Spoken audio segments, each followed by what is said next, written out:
Alors, il faut aller dans ce qui est fait dans son esprit. Offrir aux partis politiques la possibilité, ça c'est les détails. Les deux trucs en gras là qu'il faut voir. C'est l'esprit des réformes, ça. Préserver la prépondérance des partis politiques dans les compétitions électorales et assurer la promotion de ceux qui sont suffisamment représentatifs au plan national. La prépondérance.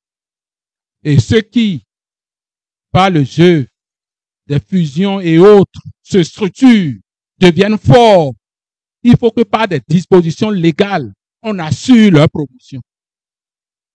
Tout le nœud est là. 10%, 15%, 20%, c'est là. C'est son siège. Comment faire pour que les partis soient prépondérants dans la dévolution du pouvoir? Les partis vont exister. Le multipartisme demeurera intégral. Si vous avez 15 personnes par commune, vous allez créer votre parti. Si vous avez un siège parti, vous aurez le parti. Mais ce que vous ne pouvez pas avoir, c'est pas fort. Si vous n'avez pas une envergure nationale, vous ne serez dans aucun cercle de décision. Ni au niveau communal, ni au niveau législatif. Si vous n'êtes pas au niveau communal, vous ne pouvez pas être délégué. Parce que c'est le parti qui gagne dans le quartier qui prend le chef village. C'est une toile autour de la prépondérance des partis politiques dans la dévolution du pouvoir. Mais pour que les partis jouent ce rôle fondamental, il faudrait qu'ils soient assainis, qu'ils soient sérieux. Tout le débat est là. Donc c'est pas pour exclure quelqu'un, ni. Vous avez vu tout ce qui a été fait. Les partis qui se sont regroupés, les alliances qui se sont formées. Et vous allez me dire que ceux qui n'ont pas fait ce cheminement-là, ils se trouvent exclus aujourd'hui. C'est clair, c'est mathématique. Si vous n'avez pas fait ce cheminement et que vous ne voulez pas le faire, vous ne passerez pas. C'est pas une menace. C'est conçu comme ça. En fond, on dit, et non c'est ça le problème. Il faut s'y prendre. Ce code a été voté, il faut s'y mettre. On peut. Chacun peut. Moi, quand on a entamé cette histoire en 2018, avant 2018, moi, c'était secrétaire général d'un parti Alternative Citoyenne. On a été abommé pour dissoudre le parti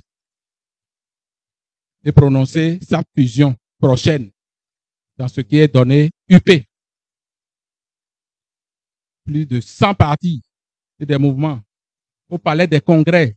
Chacun a donné des droits de participation. Les gens couraient dans tous les sens pour venir à ce congrès-là. Ça a été la même chose du côté du BR. Ceux qui n'ont pas fait ça, même dans la mouvance, c'est difficile de s'en sortir. Et ceux qui ne s'en sortent pas, il n'y en a pas que dans l'opposition. Il y en a des partis de la mouvance qui ne s'en sortent pas aussi. Et chacun oublie de le dire très souvent ça. OK. Donc, mettre en place dans le processus de l'élection du président de la République un mécanisme de parrainage par des élus politiques notamment.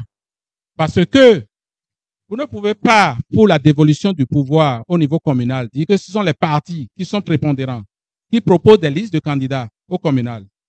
Aux législatives, ce sont des partis qui proposent des listes pour les législatives et rompent la chaîne au niveau présidentiel. Pour que quelqu'un qui n'est pas dans cette dynamique du tout vienne un beau matin avec peut-être beaucoup d'argent, ça ne donnera rien. C'est pour ça que comme on ne peut pas mettre dans la Constitution que le président de la République est proposé directement par un parti politique parce que c'est un contrat entre un homme et son peuple quand même, la présidentielle, on risque d'être rétorqué par rapport à la Constitution, par rapport à ça, mais il faut assurer l'œil des partis politiques. C'est ça l'institution du parrainage. Évidemment, il y a plusieurs sortes de parrainage populaires et consorts. Nous, on a opté pour ce qui est politique. Maire et député.